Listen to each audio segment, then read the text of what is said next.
Uh, uh, Professor Swaran Singh, when we look at what the Prime Minister said with regard to vaccines, in fact, he invited companies to start manufacturing vaccines in India, and this is important from the point of view also that we've seen what COVID has done, and perhaps if we can have preemptive a situation where we can actually we already are the pharmacy of the world, but we are also the largest manufacturer of vaccines, and if we enhance this capability, what more can we do?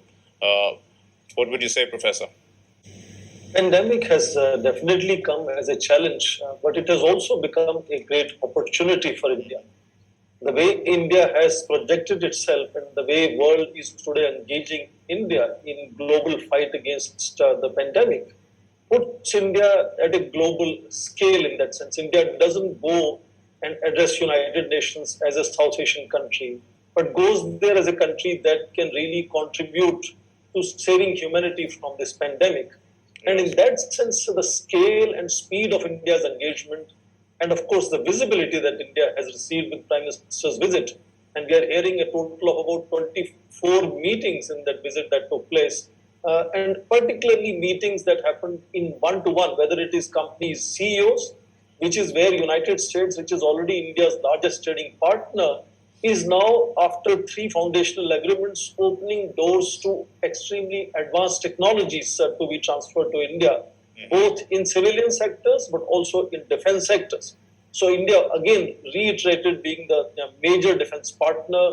In fact, United States is the biggest contributor to India's military modernization in that sense. Several deals have already happened and many more are still in pipeline. Those will move forward.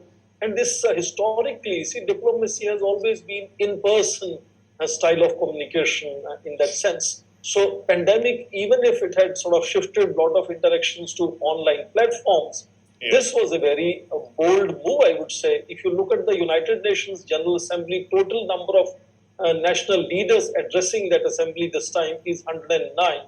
But only 49 are addressing it in person. And India is one of the major countries that presented itself and outlined its vision to address global challenges and how India can contribute, not just looking at its own individual problems as a country located in South Asia, but global issues, whether it is pandemic or it is climate change or it is terrorism.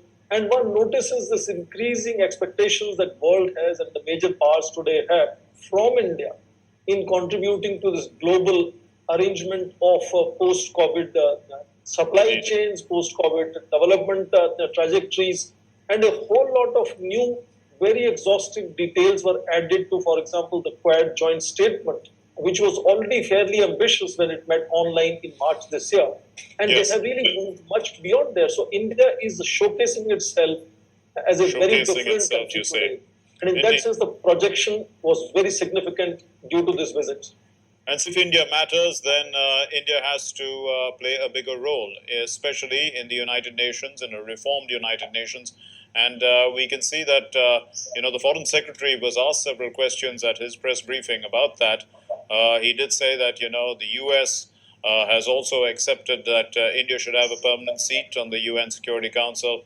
He said that, many other countries have supported it. Portugal has supported it. The question is, how does this become a reality? I think it is a difficult proposition for sure. But it is not that United Nations structures have not been reformed before.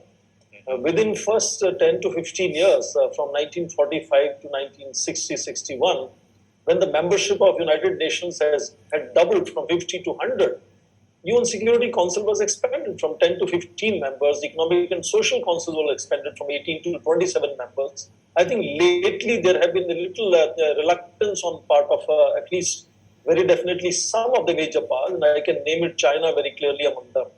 And China holds that veto power in case any reforms have to take place in the United Nations, particularly Security Council. But I also want to underline the fact that there is increasing endorsement of India, including from China. May not be very direct, very indirect and reluctant, reticent.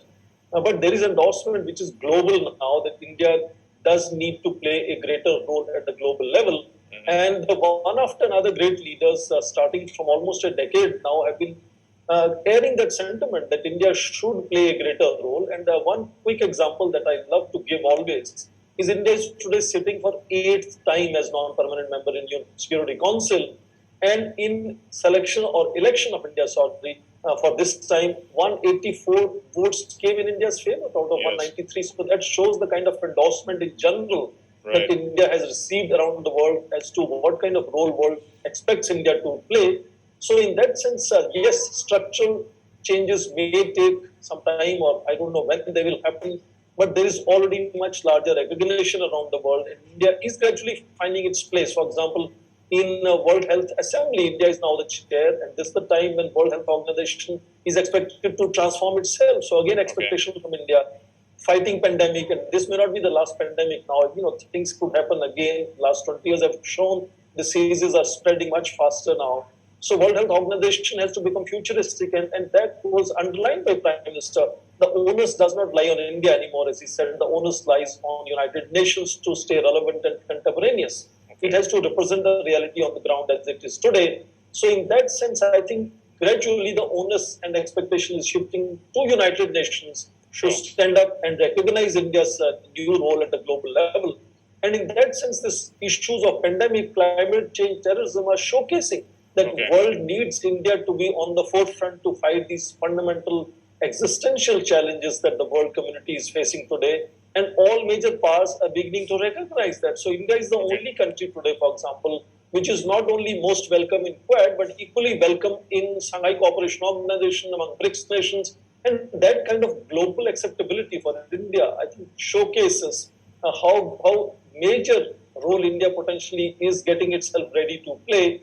And you have this kind of opportunity where Indian leaders are engaged very, very seriously. And then this visit, very hectic and hyperactive visit of Prime Minister, in that sense, reinforced India's being ready to play that role and coming upon expectations. Indeed, Ambassador.